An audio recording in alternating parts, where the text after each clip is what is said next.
가족에게 위로를 전해드립니다. 그리고 유명을 달리하신 우리 주민 여러분 그리고 또 유가족 여러분께 깊은 위로를 드립니다. 민주당이 전남의 피해를 복구하는 데 최선을 다하겠다라는 말씀 먼저 올립니다. 오늘은 검찰 독재 정권의 위선, 내로남불, 이중잣대를 지적하지 않을 수 없습니다. 궁지에 몰린 윤석열 정권의 유일한 탈출구가 정치 검찰을 동원한 야당 유력 대권 주자 이재명 대표 죽이기냐라고 묻고 싶습니다. 방송 인터뷰에서 김무기를 개인적으로 알았냐라는 앵커의 질문에 사적 관계에 관한 그런 걸 묻는 질문 아닙니까? 그런데 시장 재직 시에는 몰랐다라고 답변한 것은 너무나 지극히 당연한 답변입니다. 수천 명에 달하는 성남시 직원들 중에서 그 중에 한 명에 불과한 그 직원의 보고를 들은 적은 있는지 모르겠지만 개인적으로는 알지 못한다 라고 답변한 것이 왜 허위사실 공표가 되는 것입니까?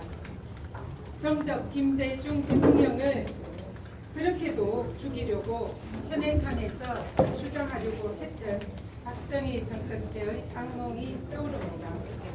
윤석열 대통령은 대선 당시에 정진석 의원을 통해서 우리 정부는 다른 사람에게 10원 한 푼 피해를 준 적이 없다라고 한다더니 당시 언론에 보도가 됐습니다.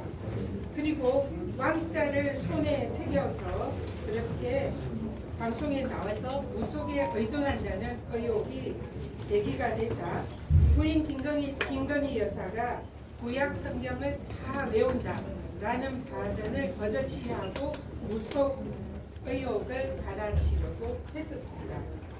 그리고 김건희 여사는 자신의 논문 표절 의혹으로 선거에서 위기에 처하자 윤석열 후보가 대통령이 되면은 저는 내조에만 힘쓰고 부인의 역할에만 충실하겠다라고 대국민 사과 쇼를 했습니다. 장모는 한 푼 손에 남에게 피해준 적 없다라고 했던 윤석열 대통령, 그리고 김건희 여사는 주가 조작에 가담하지 않았고 오히려 피해만 보고 나왔다라고 했던 윤석열 대통령. 그러나 사실은 어떻습니까?